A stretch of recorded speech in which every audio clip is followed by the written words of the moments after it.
Irmãos, vamos abrir nossas Bíblias primeiramente, lá em Lucas 14, 25 a 33, e depois em tempo hábil nós estaremos tratando sobre este assunto. Nosso objetivo nesta manhã é poder tratar desse assunto, conversar sobre esse assunto, cuidando da saúde financeira. Eu peço para que os irmãos estejam com a Bíblia aberta. E eu espero também terminar em tempo hábil para que, se alguma pergunta tiver, os irmãos possam fazer. Então, Lucas capítulo 14, versículos de 25 a 33, diz assim. Eu poderia ler a partir do versículo seguinte, mas tem todo um contexto.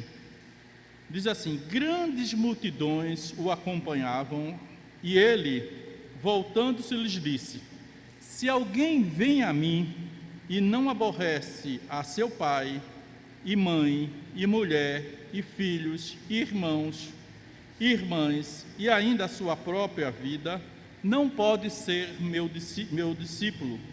E qualquer que não tomar a sua cruz e vier após mim, não pode ser meu discípulo. Pois, qual de vós, pretendendo construir uma torre, não se assenta primeiro para calcular a despesa e verificar se tem os meios para concluir? Para não suceder que, tendo lançado os alicerces e não podendo acabar, todos os que a virem zombem dele, dizendo: este homem começou a construir e não pôde acabar. Ou qual é o rei que, indo para combater outro rei, não se assenta primeiro para calcular se com 10.000 homens poderá enfrentar o que vem contra ele com 20.000? Caso contrário, estando o outro ainda longe, envia-lhe uma embaixada pedindo condições de paz. Assim, pois, todo aquele que dentre vós não renuncia a tudo quanto tem, não pode ser meu discípulo. Vamos orar mais uma vez? Senhor, obrigado pela Tua palavra, e te pedimos, ó Deus, a Tua graça sobre nós, naquilo que estaremos falando nesta manhã, Senhor. Nos ajuda, nos dá o Teu direcionamento, em nome de Jesus. Amém. Irmãos, o assunto que nós vamos tratar nesta manhã são princípios básicos na vida do cristão para cuidar da saúde financeira, ok?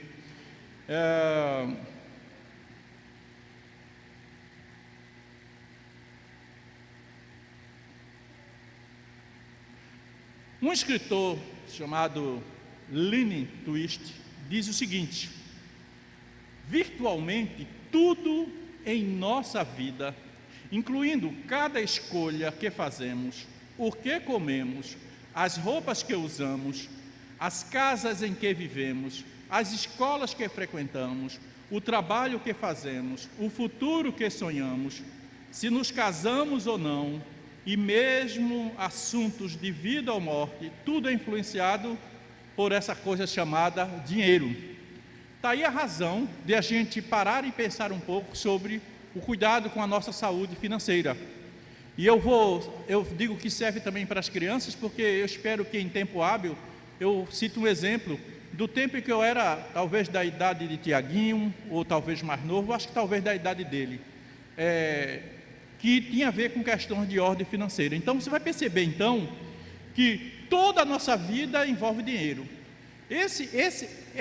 Essa razão, esse fato não deve fazer com que o dinheiro possa ser a coisa mais importante da nossa vida, mas que também não pode ser negado como algo importante e que é necessário para tudo aquilo que nós vivemos e subsistimos.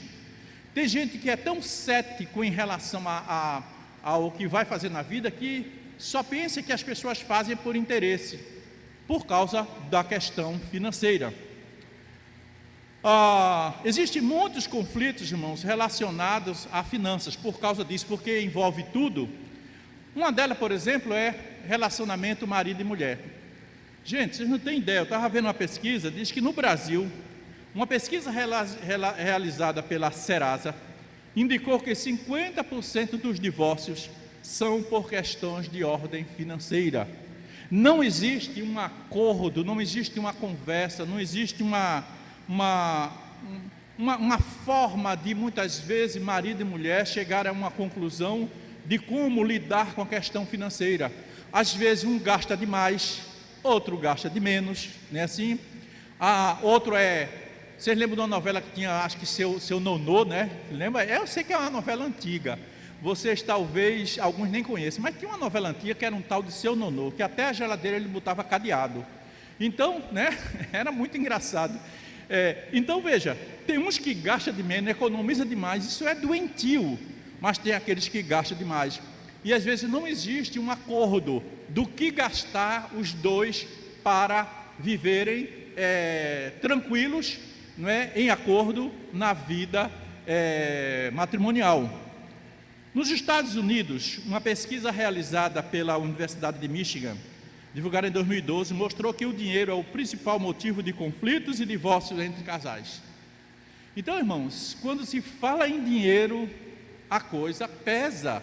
Por isso que é importante a gente tratar deste assunto, porque há conflitos relacionados entre marido e mulher no que diz respeito à questão de ordem financeira. Se alguém vai casar, por exemplo, deve tratar dessa questão. Como é que a gente vai lidar com o dinheiro?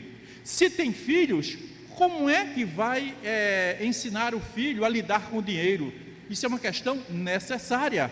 É preciso ensinar. Eu vejo aqui Mariana, Pedro, Tiago e outros, Joaquim. Então, parece que não, mas é preciso que essas crianças sejam ensinadas como lidar com o dinheiro, porque senão ela cresce sem saber o que fazer com aquilo que tem. Então, outros conflitos, pastores e igreja. Eu poderia até nem dizer isso, mas às vezes pastores e igreja têm conflitos em relação à questão financeira. Eu vou contar um exemplo aqui para vocês, mas eu não quero dizer que eu estou julgando esse pastor. Ele tinha as suas razões e tal. Mas quando eu era presbítero, eu me lembro que certa vez um determinado pastor, a gente precisava colocar um pastor na igreja e fazer eleição. E naquele momento, eu me lembro que o conselho se reúne com aquele pastor, não vou dizer o nome, eu sei que vocês querem orar por ele, mas não vou dizer. Mas naquele momento, a gente conversou com ele, e aí a pergunta dele não estou querendo julgar, quanto ficaria a sua, para que ele pudesse ir lá? E na época, eu me lembro que foi um valor que não é o valor correspondente ao que a igreja presbiteriana pede. E aí, naquele momento, aquele pastor foi lá, foi cá e disse que realmente, em outras palavras, desistiu, não teve condições. Então, conflitos entre pastores, quando ele vai ingressar na igreja, quando muitas vezes ele está na igreja e a igreja não tem condições, e ele às vezes cobra, né? E que gera uma situação tão conflitante. Por quê? Porque dinheiro, querendo ou não, gira em torno da nossa vida.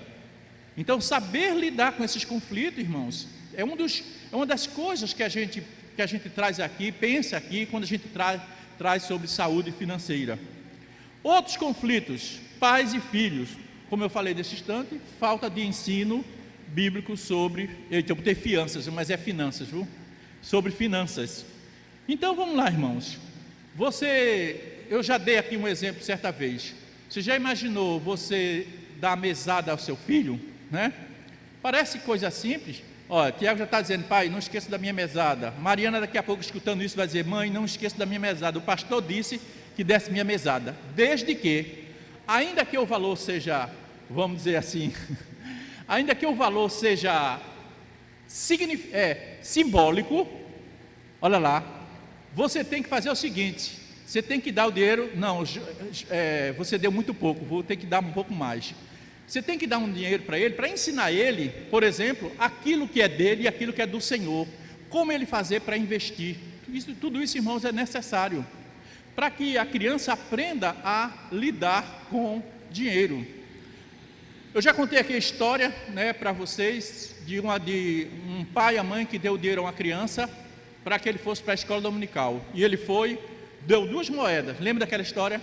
e ele pegou aquelas 2 moedas e saiu correndo alegre, porque o pai disse assim: olha, meu filho, primeiro o pai estava errado, porque não foi para a escola dominical e mandou o filho, e disse assim: meu filho, R$1 é para você dar de dízimo ao Senhor, que tem que ensinar isso, e o outro é para você comprar pipoca.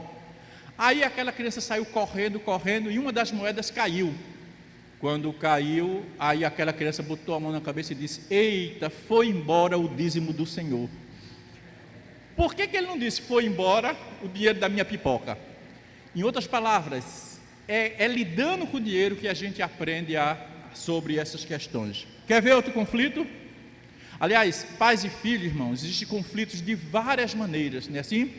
Filhos, por exemplo, que tem tudo nas mãos, correto, e não sabe lidar, e fica sempre dependendo do pai. O maior erro que um pai ou uma mãe pode fazer é dar tudo que o filho quer. Ah, está precisando de dinheiro, tome. Não, irmãos, tem que aprender a administrar, tem que aprender a entender de que o dinheiro que o pai e a mãe recebem é sacrifício, é fruto de muito trabalho, e só pode ser usado de maneira correta. Então, quando um filho simplesmente tem tudo nas mãos, ele termina se tornando um delinquente no futuro, não sabendo administrar o seu próprio dinheiro. Amigos, né?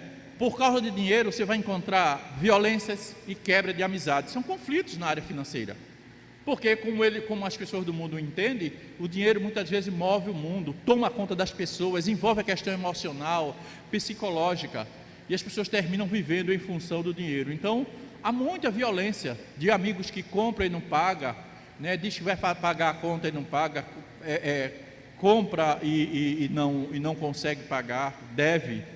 Aí a amizade, irmãos, termina prejudicada. Vamos lá. Existe uma frase, irmãos, muito conhecida, mas pouco levada a sério, ok? Essa aqui, ó. O dinheiro, leia aí por favor, o que é que diz? Por favor. O dinheiro. Todos nós dizemos isso, o dinheiro é um bom servo, isto é, ele está à nossa disposição, mas ele é um péssimo senhor. Mas muitas vezes, ao contrário, nós fazemos do dinheiro o nosso senhor, não é assim? Aquele que manda na nossa vida, aquele que direciona a nossa vida, tudo depende do dinheiro. Mas o dinheiro, irmãos, tem que ser visto como um servo, isto é, ele está à minha disposição para que eu possa usá-lo de maneira correta, para que eu possa, vamos dizer assim, não permitir que ele me domine, porque se ele me dominar, ele é um péssimo senhor, porque ele vai me dominar para fazer aquilo que não agrada ao Senhor, aquilo que não ajuda na nossa vida material e mesmo na nossa vida espiritual. Portanto, irmãos, dinheiro como um bom servo é excelente. Agora, como um senhor, ele é péssimo. Abram a Bíblia em 1 Timóteo capítulo 6, versículo de 6 a 10. E você vai perceber, irmãos, que dinheiro não é poder, mas tem muito poder de transformar quase tudo o que nos diz respeito. 1 Timóteo capítulo 6, um texto muito interessante. 1 Timóteo capítulo 6, versículos de 6 a 10. Capítulo 6, versículo de 6 a 10. Esse é um versículo que diz assim, olha, depois eu poderia ler até do versículo 3 em diante, mas, aliás, irmãos, me permitam, vamos ler a partir do versículo 3 em diante, que é muito interessante, a gente já olha o contexto dele. 1 Timóteo 6, de 3 em diante, porque a princípio o texto está falando de falsos mestres e riqueza e os perigos da riqueza, e isso tem muito a ver com uma coisa com a outra. Diz assim: se alguém ensina outra doutrina e não concorda com as sãs palavras do nosso Senhor Jesus Cristo e com o ensino segundo a piedade, enfatuado, isto é, orgulhoso, né? Nada é orgulhoso, é enfatuado, nada entende, mas tem mania por questões e contendas com palavras, contendas de palavras, de que nasce inveja, provocação, difamações, suspeitas malignas, altercações sem fim, no caso de brigas sem fim, discussões sem fim, por homens cuja mente é pervertida e privados da verdade, supondo, olha aí agora, a partir daí, supondo que a piedade é fonte de lucro. Aí vem o versículo 6 a 10 dizendo o seguinte: de fato, grande fonte de lucro é a piedade com o contentamento. Eu tenho aqui, eu trouxe a Bíblia aí, linguagem de hoje, só para a gente talvez entender melhor. Ele diz assim, ó: porque não temos trazido para o mundo, nem coisa alguma podemos levar dele.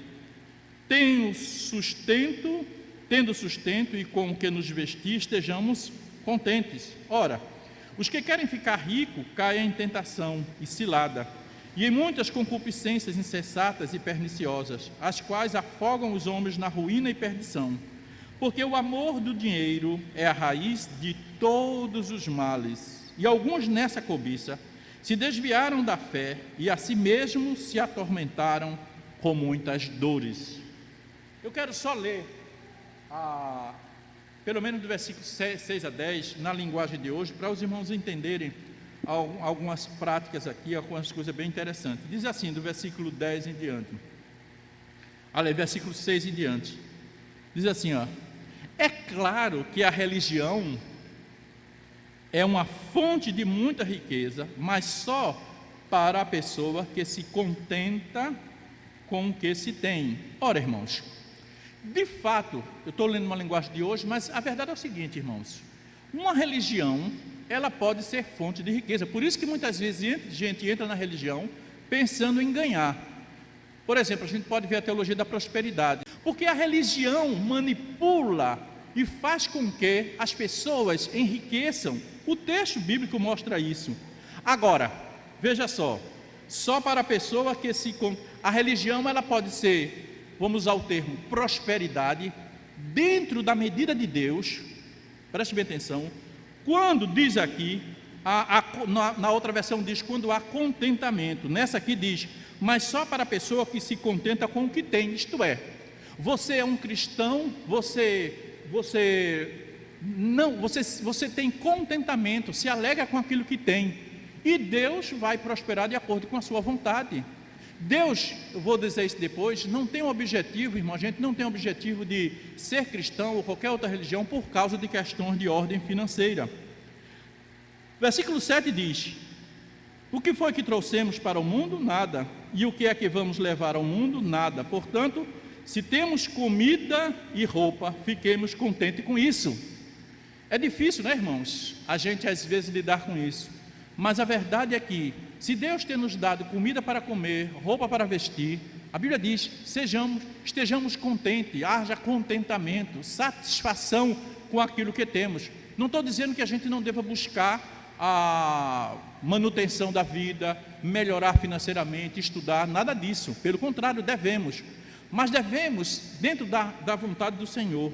Versículo 9, porém, os que querem ficar ricos caem em pecado ao serem tentados e ficam presos à armadilha de muitos desejos tolos, que fazem mal e levam as pessoas a se afundarem nas desgraças e na destruição. Toda pessoa que quer ficar rico tem muitos desejos tolos. Eu fico olhando para certas crianças, criança pensa muito nisso, adolescente, todos eles, irmãos, querem ser um Neymar da vida. Neymar esbanja o quê? Não é assim?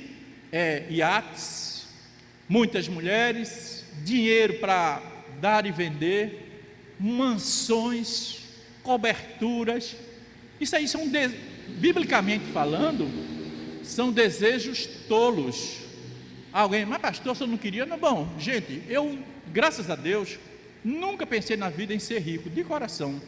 E peço a Deus que sempre me dê essa coisa chamada contentamento, satisfação com aquilo que eu tenho. Por quê? Porque as riquezas, irmãos, nos pervertem.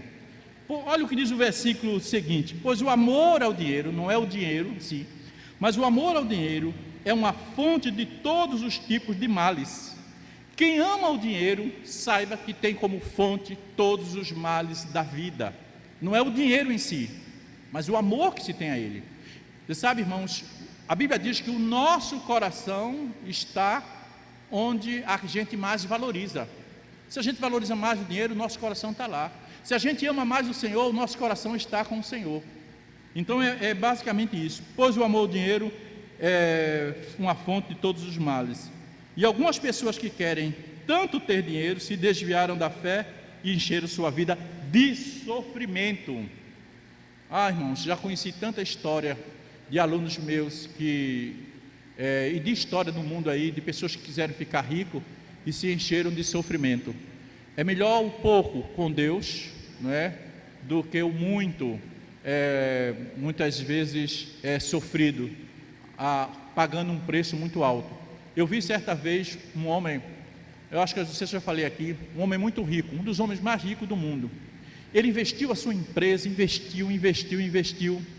Quando foi um belo dia, já com seus 80 anos, ele deu um testemunho, não sei, me parece que ele havia se convertido.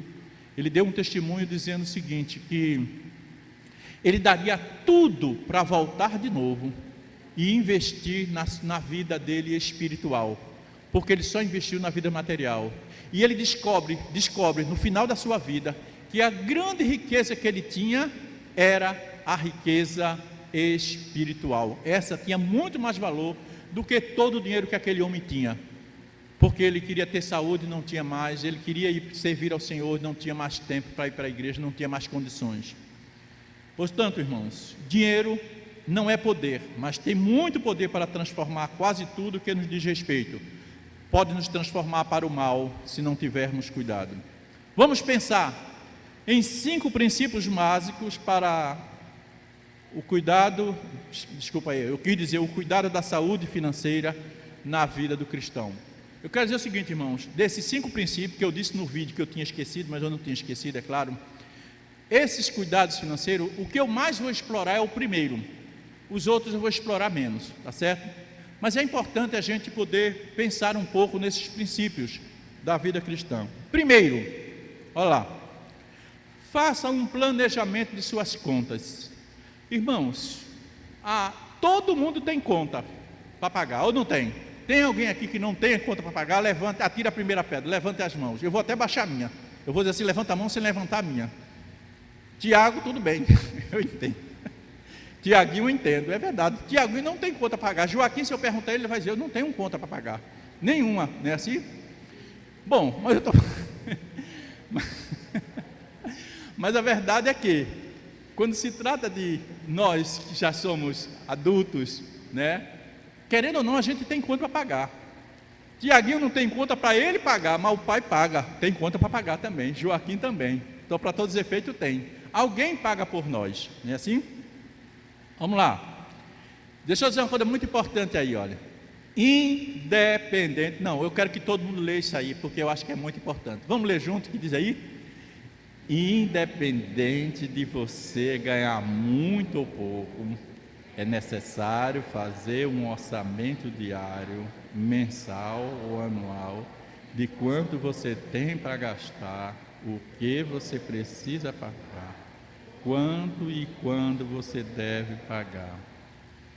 Irmãos, primeira coisa que eu quero chamar a atenção aqui é, não importa se você ganha muito ou pouco. Tem gente que diz assim, eu não vou fazer orçamento nenhum, porque o meu dinheiro é pouco.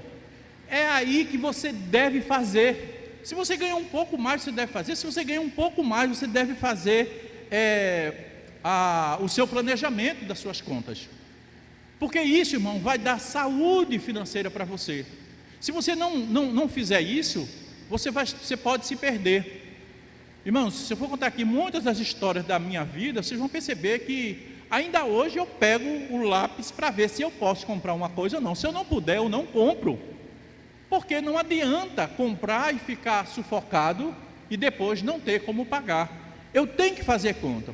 E nesse processo de fazer conta, eu preciso, pode ser diário, mensal, anual, você que sabe. De quanto o que é que eu tenho para gastar? O que precisa comprar? Se precisa realmente? Quanto e quando você deve pagar? Eu vou falar um pouco mais na frente aqui, porque essa é a parte que eu vou mais explorar. Para que, irmãos, nós tenhamos saúde financeira. Então, não importa, eu quero destacar aqui o seguinte, não importa se você ganha muito ou pouco. Se você precisa fazer isto, precisa fazer suas contas. Tem gente que pensa assim, olha, irmãos, se eu for fazer as minhas contas, irmãos, eu vou ficar triste, passo o mês todinho triste porque não pude comprar aquilo, nem assim. Mas olha, deixa eu dizer uma coisa para você, irmãos, essa tristeza passa e ela vai se tornar em alegria, né? Ela vai se tornar alegria porque você vai passar por esse sentimento assim de que você tentou as coisas e não conseguiu, mas mais na frente aquilo vai ser importante para você. Então não é desculpa se você ganha pouco, pelo contrário, deve ser razão para isso, né? Deve ser razão para isso. Vamos aprender um pouco com Jesus? Jesus nos dá, irmãos, duas lições, uma de avaliação e a outra de planejamento. Abra sua Bíblia em Lucas 14, 25 a 33. Lucas 14, 25 a 33. Eu lendo esse texto, irmão, fiquei assim, sabe, encantado. Meu Deus do céu, como a gente aprende com a palavra de Deus. E falando de saúde financeira, então, irmãos, nós vamos perceber o quanto a palavra de Deus tem para nos ensinar. Lucas 14, versículo 25 a 33, preste bem atenção a esse detalhe nesse texto. Diz assim, olha: grandes multidões o acompanhavam, e ele, voltando-se, lhes disse: se alguém vem a mim e não aborrece a seu pai e a sua mãe, e mulher, e filhos, e irmãos, e irmãs, e ainda a sua própria vida, não pode ser meu discípulo. E qualquer que não tomar a sua cruz e vier após mim, não pode ser meu discípulo. Pois qual de vós, pretendendo construir uma torre, não se assenta primeiro para calcular a despesa e verificar se tem os meios para concluir? Para não suceder que, tendo lançado os alicerces e não podendo acabar, todos os que vierem zombem deles, dizendo: este homem começou a construir e não pôde acabar. O qual é o rei que, indo para combater outro rei, não se assenta primeiro para calcular, e se com 10.000 homens poderá enfrentar o que vem contra ele com 20.000. Caso contrário, estando o outro ainda longe, envia-lhe uma embaixada pedindo-lhes condições de paz. Assim, pois, todo aquele que dentre vós não renuncia a tudo quanto tem, não pode ser meu discípulo. Irmãos, preste bem atenção. O que é que a gente aprende com Jesus aqui? Primeiro, uma lição de avaliação. Vamos lá. Para sabermos se amamos mais a Jesus do que a nós mesmos e a nossa família, para segui-lo. Veja, não é isso que Jesus Cristo diz? Não quero dizer que você tem que abandonar a família, mas faça uma avaliação. Tem gente que pode, por exemplo, seguir o Evangelho por qualquer outro interesse e não por amor a Cristo. Mas a primeira coisa que devemos avaliar é se, ao seguirmos a Cristo, seguirmos por amor. Quando olhamos, por exemplo, para o seu sacrifício na cruz, entendemos que Ele nos perdoou, que Ele nos amou, e que por causa disso, por causa do seu amor para conosco, a gente agora tem o amor para com Ele. Então veja, irmãos, essa é uma avaliação de que todos, se avaliarmos, preste atenção, se avaliarmos a nossa vida e amarmos muito mais as nossas famílias e a nós mesmos, diz a Bíblia, não podemos ser seus discípulos. Às vezes é por isso que eu me preocupo quando eu vejo tanta gente, irmãos, que tem tanta dedicação a tudo menos a Deus. Inverte a questão. Quando você ama mais a família do que ao Senhor, você pode até se dar bem com a sua família, mas você está perdendo um relacionamento com Deus. Quando você ama primeiramente a Deus mais do que tudo, Deus faz com que a família seja sua. Você entende? Mas acima de tudo, o alvo principal, a avaliação que a gente faz deve ser, que Jesus estava dizendo aos seus discípulos, se alguém não amar mais a mim do que pai, a mãe, a filho, irmãos, não é? E nem a si mesmo, não é digno do meu reino. Ok? Essa é uma lição de avaliação. Segundo, Jesus nos dá um ensinamento, irmão, de planejamento.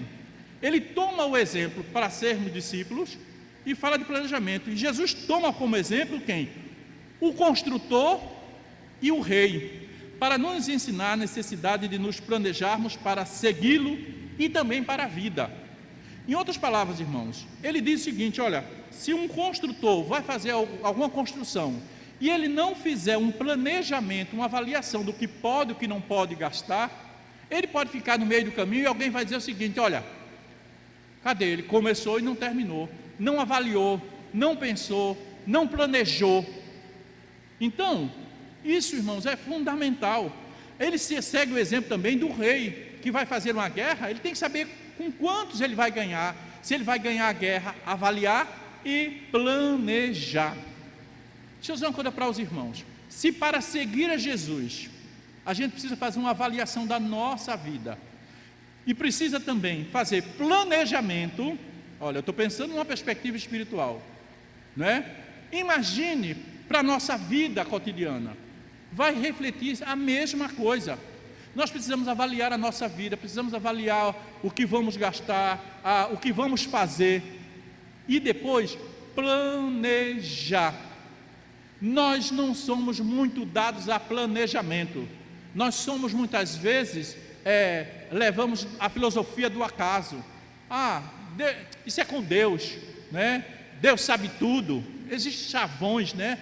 Deixa as coisas acontecer, né? Isso é uma filosofia, irmão, do acaso. Isso é uma filosofia tem uma palavra agora que não me vem à mente, mas sabe como é que é?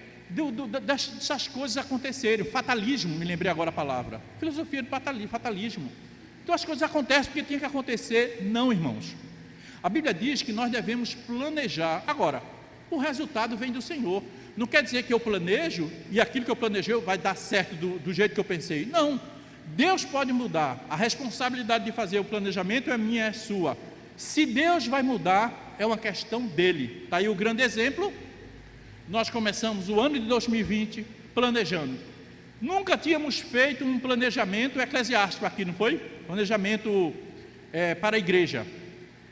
E aí fizemos tudo certinho, definimos o que cada um ia fazer. Irmãos, em seguida veio a pandemia. Deus muda toda a situação.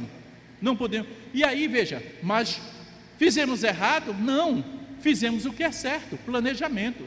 Você pode planejar as suas finanças de uma maneira, Deus pode mudar? Pode, mas você tem que planejar a vida, planejar a finança. É dessa forma que a gente consegue, irmãos, fazer as coisas diante do Senhor. Portanto, aprendamos com o Senhor isso. Se para seguir a Cristo, você tem que avaliar se você primeiro ama mais a Deus do que a si mesmo e a sua família, se você tem que planejar, tomando o exemplo do rei e do construtor, também na nossa vida é assim. Quem não faz isso está pecando. Quem não faz primeiro uma avaliação, um planejamento para a sua vida cristã, e é por isso que muitos de nós ficamos pelo meio do caminho, porque não avaliamos o nosso amor para com Deus, não planejamos a nossa vida, o curso da nossa vida. Levem isto a sério. Orçamento, irmãos, é um instrumento que nos ensina a administrar as nossas finanças como um bom mordomo de Cristo. Orçamento, planejamento não é coisa do mundo não, irmãos. Eu sei que quem trabalha nessa área sabe disso, né? Eu me lembro, me permita dizer, Milena, quando eu participei, tive o privilégio de participar e pregar no culto de formatura de Milena, e eu olhava assim, administradores, né? Então alguém pode pensar que administrador é só para quem faz curso, para quem é coisa do mundo. Não, é uma coisa tão santa como qualquer outra coisa, faz para o Senhor. A profissão de administrador, o que ele faz é administrar como mordomo também, acima de tudo, aquilo que é do Senhor. O emprego é do Senhor, a empresa que ele trabalha é do Senhor, ele faz como fazendo para o Senhor. E assim, irmãos, na nossa vida, o orçamento passa a ser um instrumento que nos ensina exatamente a administrar as nossas finanças. E isso significa dizer que somos um bom mordomo de Cristo, isto é, aquele que administra aquilo que é do Senhor. Não é aquilo que a gente aprende? Nada é nosso, tudo é do Senhor, tudo, e deve ser administrado para Ele. Marcos Kopeska, em um do seu livro, ele diz o seguinte: planejamento antes da ação Isto é, antes de você fazer o que você tem que fazer. É algo que o próprio Jesus incentivou como uma ação preventiva, necessária e indispensável. Levemos em consideração isso aí, irmãos. Antes de a gente agir, tem gente que age primeiro para depois planejar, não é assim? Mas primeiro planeje para depois agir. Porque isso é algo que Jesus incentivou como uma ação que isso é preventivo, para que evitemos determinados problemas, colapso em nossa vida. Se eu não planejo e eu de repente gasto mais do que devia, se eu planejo, eu estou me prevenindo contra males que vêm depois. É preventivo, é uma necessidade e é indispensável. Agora vamos ao segundo ponto. Os outros pontos eu explorei menos, mas vamos lá. Segundo princípio: habitue-se a economizar. Repito, não importa quanto você tem, você precisa aprender a economizar. Eu disse a vocês que eu ia dar um exemplo de criança, certo? Eu acho que eu já dei esse exemplo aqui, mas pode ser que estou vendo aqui alguma criança e aqueles que não ouviram ainda vai poder ouvir. Quando eu era criança, eu me lembro que eu carregava água naquela água que chamava-se água de ganho. Sabe o que é água de ganho? Sabe, né? Às vezes tem hora que eu acho que minha coluna ainda é meio assim, porque eu botava aquelas galão de água pesado, e a minha vizinha gritava de lá: Maricinho, me chamava de Maricinho. Maricinho, traz um galão de água para mim. E eu ia lá. Irmãos, eu ia lá, pegava água e ela me pagava. E eu comecei a aprender a economizar. Pegava aquele dinheirinho, guardava. Aí tinha outro que passava e me pedia também. E eu ia carregando, porque naquela época, irmão, não tinha água encanada. Era água de chafariz. Faz tempo, né, irmão? Alguém pode dizer assim, né? Isso nem existe mais, não é assim? Tem chafariz por aqui? Não. Tem mais não, né? Compesa acabou com tudo, graças a Deus. Mas naquela época a água encanada não tinha, então eu ia para o chafariz, enfrentava uma fila, às vezes tinha briga, e eu lá com o meu galão, pegava água, levava para a casa dos outros e ganhava dinheiro, subia a ladeira, era peso, irmão, era mola, como dizia naquela época, estava mola, o pessoal dizia isso. E, irmão, naquele dinheiro eu ia juntando, até que um dia, irmãos, eu pude comprar uma coisa que eu queria muito, uma camisa do meu time, não vou nem dizer, senão vocês vão... Eu já contei essa história, mas só para lembrar. Comprei uma camisa do meu time, fui em Casa Amarela, comprei uma camisa do meu time, comprei um óculos escuro, cheguei em casa mais ou menos umas 4h30 da tarde, tomei um banho, botei minha camisa do time, botei o óculos escuro e fiquei na frente de casa, todo mundo que passava para me ver eu com aquela camisa. Só, irmãos, que eu era uma criança, eu fiquei até 6 horas de óculos escuro com a camisa lá, o tempo escuro e eu de óculos escuro. Até que alguém disse, acho que foi minha irmã, parece, disse assim: Maurício, minha tia parece, está escuro, para quem está com esse óculos escuro? E eu tinha consciência disso, eu queria mostrar que eu fiz um esforço, que eu estava economizando, e eu comprei a camisa do meu time e comprei um óculos escuro. Com aquele dinheiro, irmãos, que eu na verdade economizei. Escute o que eu vou lhe dizer, irmãos. Poupar é uma orientação que deveria virar um hábito. Preste bem atenção. Às vezes a gente faz isso por obrigação, a gente faz isso às vezes de tempos em tempo, mas o hábito é o que deve fazer parte da nossa vida. Deveria virar um hábito que, por sua vez, deveria se transformar em uma cultura, mesmo diante dos apelos do capitalismo dizendo: consuma, consuma, consuma. Só uma observação, eu vou ver se eu disponibilizo estes slides para vocês no WhatsApp, tá bom? Eu percebendo que alguém está querendo, então eu posso fazer isso. Gente, é como eu digo sempre, irmãos, eu trabalhei no comércio e sei como é que os lojistas fazem. Eles mandam os vitrinistas fazerem tudo para que o cliente, quando passe, que olhe para uma camisa, está lá, a camisa está dizendo assim: olha, veja como eu sou bonito, me compre. E você cede à tentação e você compra.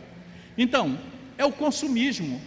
A gente tem que ter, olha lá, só porque os outros têm. A gente muitas vezes não quer comprar por uma necessidade, mas só porque os outros têm.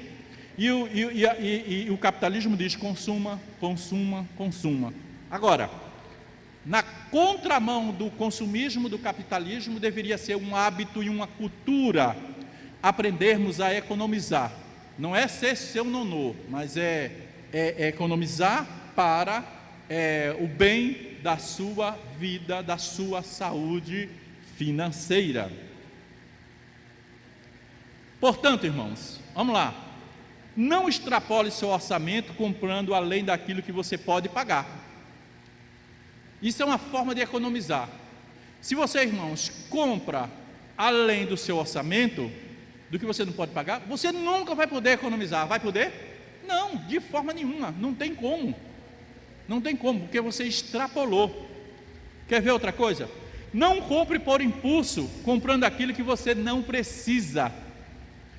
Eu tenho certeza, irmãos, que às vezes a gente tem coisas em casa que não precisa, né? Assim, às vezes de roupa, sei lá, qualquer outra coisa na vida, a gente muitas vezes comprou por impulso. Depois chega em casa, poxa vida, eu comprei aquilo só porque o impulso do momento, e depois a gente não precisa mais daquilo. Eu costumo, de verdade, não costumo, irmãos, comprar uma coisa por impulso, raríssimas vezes. Só quando os olhos batem e digam, é isso que eu quero, e o bolso diz assim, olha, eu posso pagar, se não puder, fica só na vontade.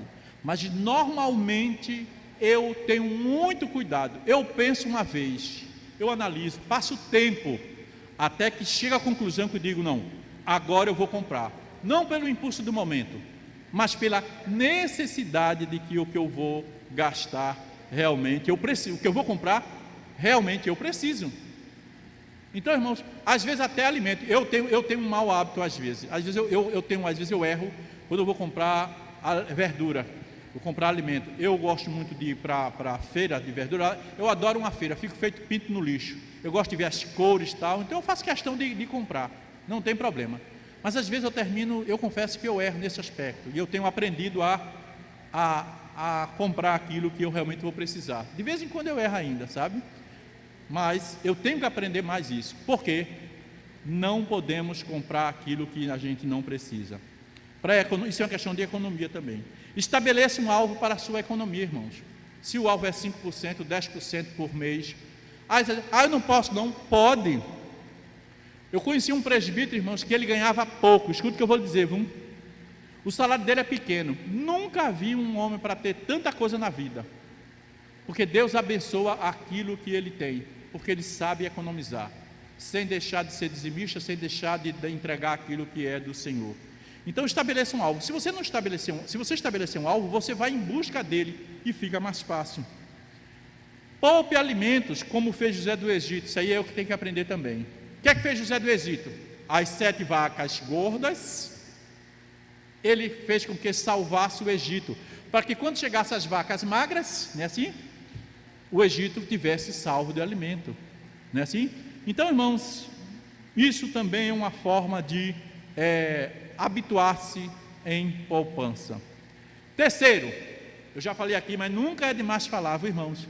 Evite ser fiador.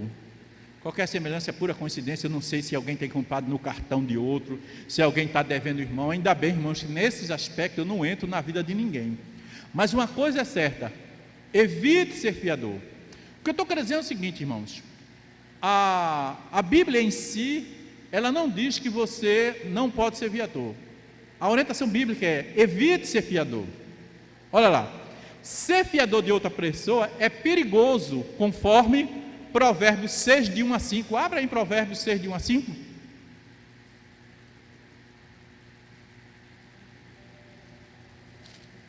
Provérbios 6, de 1 a 5.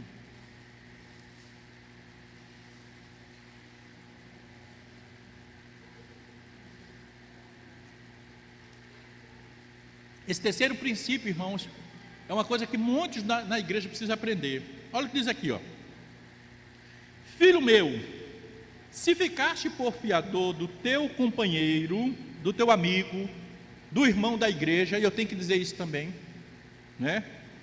E se te empenhaste ao estranho, quer dizer, pode ser ao amigo, ao irmão, ou pode ser ao estranho, estás enredado com o que dizem os teus lábios, isto é, caíste na rede, estás preso a ele. É isso que o texto está dizendo.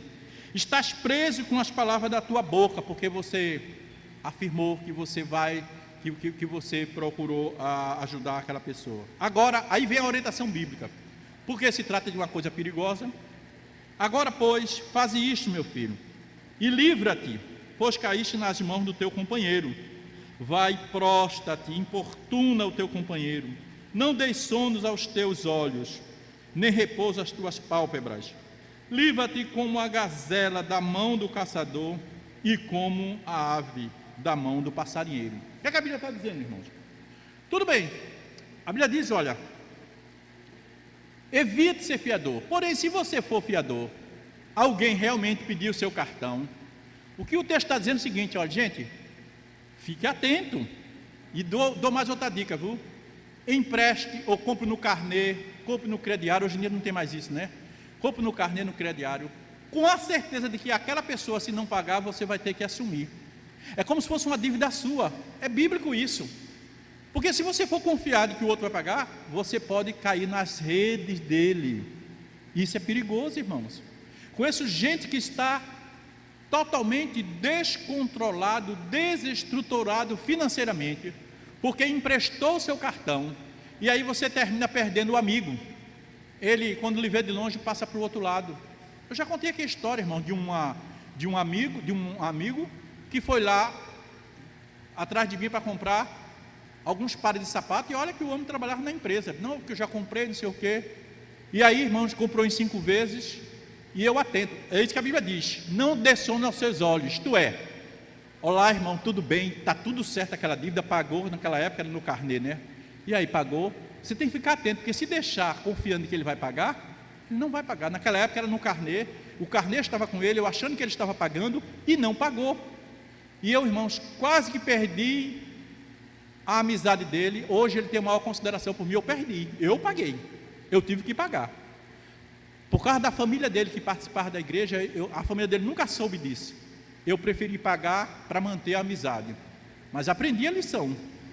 Se eu tivesse deixado, eu ia para o SPC naquela época, e como é que ficaria a minha situação? Sempre fui muito cuidadoso com relação a isso, muito preocupado com isso, mas eu tive que, de certa forma, aplicar isso aqui, irmãos.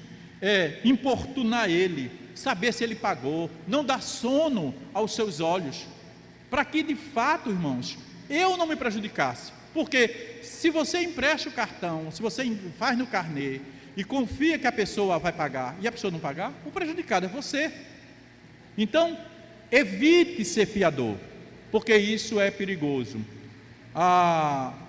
Quando você empresta seu cartão para outra pessoa comprar, você ficou enredado, isso é, caiu na rede, ficou preso a ela. Mas se dever, pague. Tem que pagar. Guarde isso aí, irmãos. Eu só empresto alguma coisa a uma pessoa se eu ver que eu posso pagar. Porque se eu ver que não dá para me pagar, eu não vou nem emprestar. Não estou podendo, não posso, não é? Porque isto é coisa séria. Desculpe, irmão, eu estou dizendo de verdade. Eu não conheço a vida daqui dos irmãos. Não sei quem pediu, até porque eu não procuro saber disso. Não sei se alguém anda pedindo cartão do outro, se alguém pede emprestado a outro. Mas eu digo para você, essa lição é para não somente o estranho, como diz o texto, mas para o irmão da igreja. Não estou dizendo que você não vá fazer isso. Estou dizendo o seguinte: só faça se você tiver condições de pagar. E de certa forma, e você tenha cuidado para que aquela pessoa realmente pague. Porque é uma questão de fidelidade, é um teste de fidelidade. Ver se a pessoa realmente é um bom pagador. Se não for, ele vai revelar logo. Senão a gente vai terminar arrumando um inimigo. Não dê som nas suas pálpebras. Eu já contei para vocês, meu pai me contava uma história muito engraçada, que ele disse que certa vez um amigo arrumou uma namorada no interior, e ele disse: rapaz, vai ter, sabe aquelas festas de interior que tem aquelas rodas gigantes, né, que tem aqueles balanços, né? Alguém aqui já participou? É muito bom, não é não? Muito bom. E aí o amigo disse: rapaz, eu arrumei uma namorada, eu estou sem nenhuma roupa para ir, tu empresta uma camisa tua? E João era muito cuidadoso com a sua roupa, disse: tá bom, eu empresto. Aí foi. Na verdade eu ia contar essa história depois, quando falar de empréstimo, é sobre isso aqui. Pronto, vamos lá.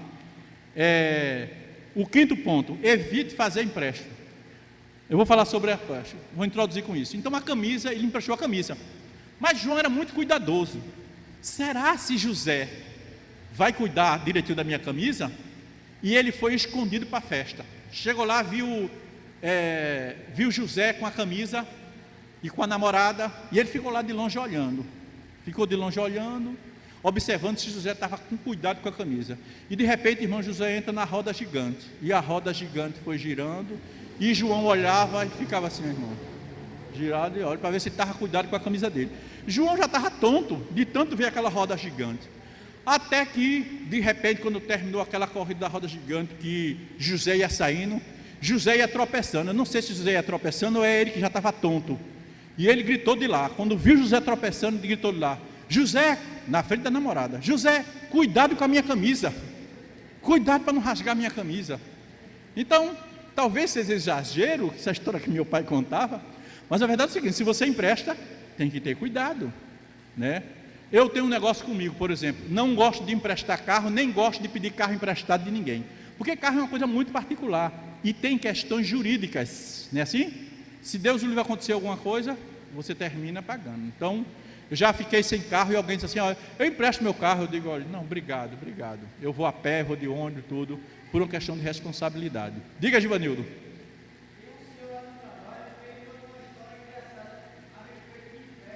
Sim.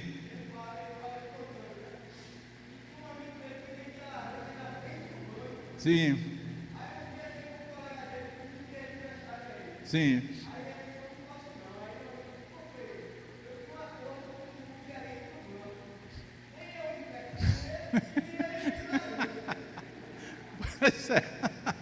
Pois é, sábio, né? Este era um homem sábio que soube como fazer isso. Gente, evite fazer empréstimo. Agora vamos falar um pouquinho sobre empréstimo. Esse é um princípio muito interessante. O título do capítulo de um livro, capítulo 5 do livro A Vida Financeira do Pastor, é um livro que eu tenho, de Marcos Copesca e Jaziel Botelho. Olha o que ele diz: empréstimo, ilusão disfarçada de solução. Eita, empréstimo, ilusão disfarçada de solução. Aí vamos agora para o mundo real. Eu não estou dizendo, irmãos, que a gente às vezes não precise fazer empréstimo. Eu fiz empréstimo na minha vida, eu acho que uma vez só na minha vida, por extrema necessidade e porque com aquele princípio de que as prestações eu ia poder pagar. Hoje minha casa é reformada, mas por uma circunstância, eu já falei isso aqui. A minha filha, quando foi se casar, disse: pai, eu quero morar aqui. Vamos fazer uma reforma, eu moro em cima e o senhor mora embaixo. Tá certo. Aí juntou ele e o noivo, e o que é que nós fizemos? Fizemos cada um empréstimo, juntamos o dinheiro para fazer a reforma. Foi pago tudo direitinho e possibilitou realmente fazermos a reforma. Essa é uma situação, irmãos, que a gente realmente tem necessidade, mas com muito cuidado, sabendo que o que a gente vai pagar. Não é assim? Claro, eu comprei o meu carro, o outro carro, estou pagando ainda, mas sempre com muito cuidado daquilo que eu vou pagar. Só em último caso, irmãos, preste atenção, só em último caso, em uma instituição financeira legalizada pelo governo, e já com um planejamento para você pagar no futuro, é que a gente deve fazer o empréstimo. Repito, a gente tem necessidade às vezes, mas é preciso que seja, irmão, uma instituição financeira legalizada. É preciso que haja um planejamento. Eu vou pegar aquilo, mas eu vou pagar. Eu sei que está dentro do meu orçamento, do meu planejamento. Ok? Não faça, e aqui uma coisa muito séria, irmãos, por favor, não faça empréstimo a agiota. Gente, mais uma vez eu quero dizer, não conheço a vida de vocês, não sei nem se alguém já fez, mas já vi cristãos se envolvendo com agiotagem. É um perigo, nunca faça isso. Se eu pudesse gritar com toda a minha voz, com todo o pulmão, eu dizia: não entre nesta, que é a pior coisa que você faz na sua vida. Pastor, porque eu estava precisando. Irmãos, faça qualquer coisa, mas não entre em agiotagem. Pedir dinheiro emprestado a agiota, irmãos, é perigoso e antibíblico. Veja 2 textos. Salmo 15, versículo de 1 a 5, eu sempre gosto de citar esse salmo. Fala sobre a questão da usura, não é? De um assunto. Olha lá. Diz, Salmo 15: quem, Senhor, habitará no teu tabernáculo? Quem há de morar no seu santo monte? O que vive com integridade e pratica a justiça, e de coração fala a verdade. O que não, ele sai listando aqui. O que não difama com sua língua, não fala mal ao próximo, não faz mal ao próximo, desculpem. Nem lança injúria contra o seu vizinho. Tem alguém injuriando o vizinho, por favor, está na lista aqui. O que aos seus olhos tem por desprezível ao réprobo, mas honra aos que temem ao Senhor. O que jura com dano próprio e não se retrata. Olha o 5º, o que não empresta seu dinheiro com usura, nem aceita suborno contra o inocente. Quem deste modo procede, não será jamais abalado. O que acontece, irmão? O agiota, ele empresta dinheiro com usura. O agiota, ele é acostumado com suborno. O agiota, se você pede dinheiro emprestado e não, primeiro, o juro é muito alto, a usura é muito alta, você perde o controle completamente do seu próprio dinheiro, do pagamento. Se você não tiver cuidado, você nunca vai pagar ele, a não ser que você pague uma quantia muito grande. E tem aqueles que são extremamente violentos, de maneira que, se você não pagar, você pode morrer. Não tem bom não, porque é o dinheiro que vai mover ele. Então, irmãos, isso é um princípio cristão. Não vá atrás de agiota. Eu digo isso, irmão, sabe, com a necessidade de dizer exatamente isso. Não vá atrás de agiota. Provérbios 22, 7. Olha lá. Provérbios 22, 7. Estou terminando já, viu, irmãos? Provérbios 22, 7. Olha o que diz aqui, para a gente passar para o 5º. 22, 7 diz assim: o rico domina o pobre, e o que toma emprestado é servo do que empresta. Se toma emprestado, seja agiota ou quem quer, você se torna servo dele, caiu na rede dele. E isso é perigoso, irmãos. É preciso cuidado. Vamos lá, 5º e último. Administre o dinheiro do Senhor.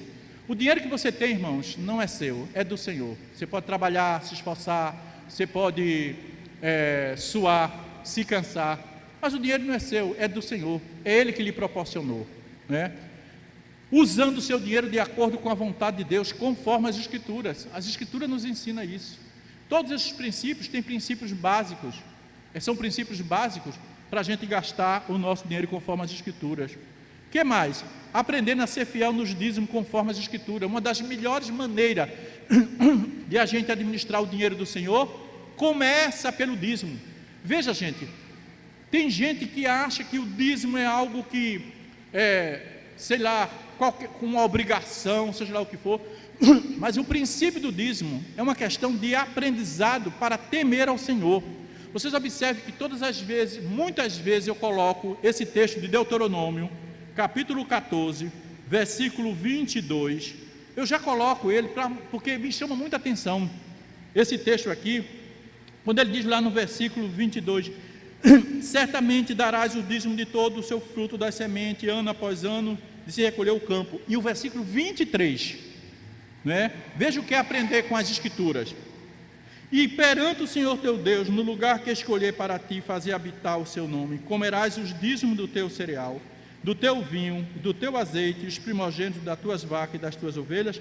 Olha o que diz a última frase: para que aprendas a temer ao Senhor teu Deus todos os dias. Quando nós administramos o dinheiro para o Senhor, acima de tudo, nós estamos aprendendo a temer ao Senhor. Tenho batido nessa tecla constantemente. É uma questão de ordem espiritual, de temor ao Senhor. Quando eu sou dizimista, eu não sou dizimista por causa da igreja, por causa do pastor, é uma questão de relacionamento com Deus. Antes de eu ser pastor de igreja, logo quando me converti, Deus me deu a graça de ser dizimista, e para mim sempre foi uma bênção na minha vida eu ser dizimista. Caio Fábio escreve um livro que dizia, olha, dízimo, a graça que poucos desejam, mas essa é uma graça que todos nós deveríamos desejar, porque, irmãos, é uma bênção, é uma maneira da gente dizer assim, olha, eu temo ao Senhor, não é? Com os meus bens, com os meus dízimos. E infelizmente, irmãos, quem não se dá conta disso, termina deixando de ter um relacionamento com Deus acima de tudo. Não é simplesmente uma questão de obrigação, é um relacionamento com Deus. O que mais? Malaquias 3, de 6 a 10, eu tenho constantemente falado, irmãos. O texto de Malaquias 3, de 6 a 10, todo mundo já conhece. Deus não está prometendo riqueza material individual com a prática do dízimo. Ele promete a bênção coletiva ao seu povo, se eles forem fiéis. O contexto da época de Malaquias era que o povo deveria trazer o dízimo para a casa do Senhor, porque a casa do Senhor seria abençoada. Agora, se Deus quisesse fazer isso, quiser fazer isso individualmente, Ele faz, em função da fidelidade, mas não promete riqueza. Agora tem um detalhe, viu?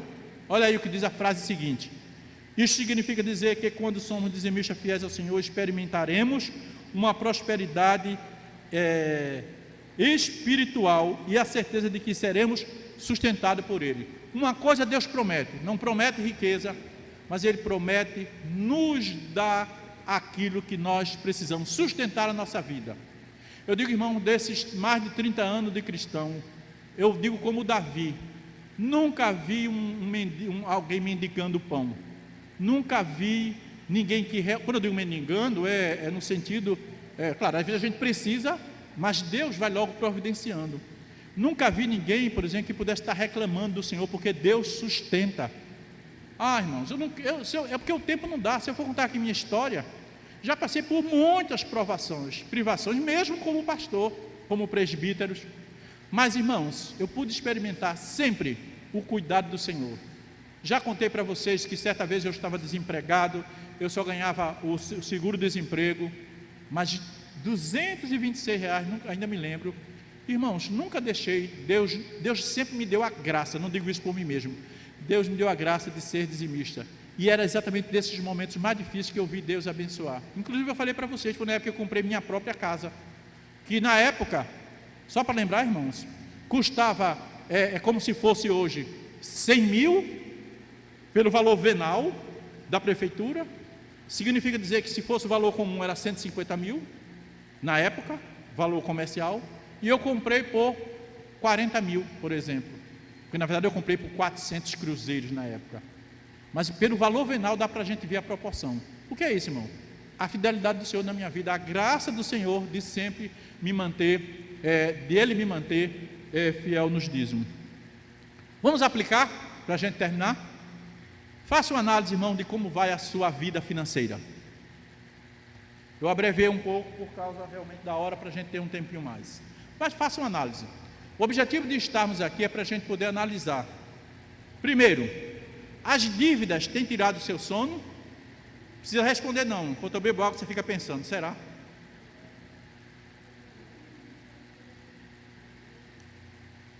Se tiver, irmãos, preciso ter cuidado com a saúde financeira. Você sente que perdeu o controle de suas finanças? Está devendo muito? Não sabe o que fazer para pagar?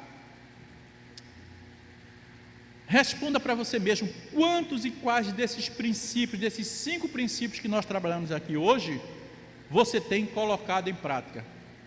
Talvez um ou dois deles você não tenha colocado em prática. Repito, eu vou fazer o seguinte, eu vou pegar esses slides que está no meu Word, vou passar para o meu e-mail, do meu e-mail eu vou passar para o grupo da IPAC, para que vocês possam ver todos esses slides aqui, tá bom? E você pode refletir sobre esses 5 princípios e analisar. Oi? Não entendi.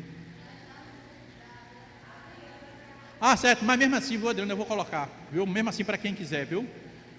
Eu também tenho esse hábito de tirar foto também, mas assim, para o pessoal que quer, até mesmo alguém que faltou, eu vou colocar lá. Então, vamos lá. Quais desses princípios? Para você ver. Você tem feito orçamento mensal ou diário? Talvez você não tenha esse costume, mas comece a pensar nisso. Comece a analisar essa necessidade preventiva na sua própria vida. Não importa, repito, o quanto você ganha, se você ganha muito pouco. Porque, irmãos, quando a gente está descontrolado, se a gente ganha muito, gasta muito também, e não dá para nada. Quantas pessoas ricas aí, gasta tudo que tem e tem mais endividado do que o pobre, do que aquele que ganha menos? Porque o que ganha menos sabe controlar. O que mais? Você tem o hábito de economizar? Não é simplesmente uma questão de uma vez perdida, é hábito, cultura de economizar. Você sabe lidar com quem pede para fazer compra no seu cartão? Tem gente que não sabe lidar, tem vergonha, tem medo. Pois eu não tenho não, irmãos. Eu repito, eu evito também, mas se for necessário, eu faço como se eu pudesse realmente, com todo cuidado, porque é bíblico. Senão você caiu na rede dele. Não é questão de pirangagem, não, é cuidado com a saúde financeira. 7. Você tem evitado fazer empréstimo, ou se precisar, sabe seus limites? Eu não estou dizendo aqui que ninguém faça, porque seria uma incoerência, seria um farisaísmo, mas você precisa saber quando fazer, na hora de fazer, sabendo que você pode pagar. Isso é fundamental. Você administra o dinheiro com fidelidade ao Senhor e através dele? Isso vai fazer uma diferença na sua vida. Escute o que eu vou lhe dizer. Se você administra o dinheiro com fidelidade ao Senhor, isso vai fazer diferença na sua vida. Experimente e você vai ver. Eu às vezes fico triste, irmãos, quando as pessoas não entendem esse relacionamento, essa relação do dinheiro com o temor do Senhor. Os dízimos e as ofertas com o temor do Senhor. Não a oferta como substituto do dízimo, mas uma oferta como ofertas alçadas, depois que a gente tem essa fidelidade do dízimo ao Senhor. Para terminar, concluindo, eu quero pedir aos irmãos, leve a sério este tema, cuidando da saúde, da sua saúde financeira, para o seu próprio bem. Olha o que eu estou dizendo aí, irmãos, considerando que falar de dinheiro é falar de um assunto altamente espiritual. Ou você entende que o dinheiro, na maneira correta de cuidar da saúde financeira, é espiritual, ou nós estamos perdidos financeiramente. Então, cuidar da sua saúde financeira é cuidar da sua vida como um todo, melhorando a sua vida emocional, porque tem gente que não dorme por causa das dívidas, se descontrola, então isso afeta a sua emoção. A sua saúde física, porque você não vai poder cuidar da sua saúde, e acima de tudo a sua saúde espiritual, tudo passa por isso. Então, cuidar da sua saúde financeira é um assunto altamente espiritual. Pense nisso, irmãos, pense nisso, e o meu desejo é que Deus esteja abençoando a sua vida, para exercitarmos isso que nós aprendemos nesta manhã, e aplicar às nossas próprias vidas. Que Deus nos abençoe, irmãos. Amém?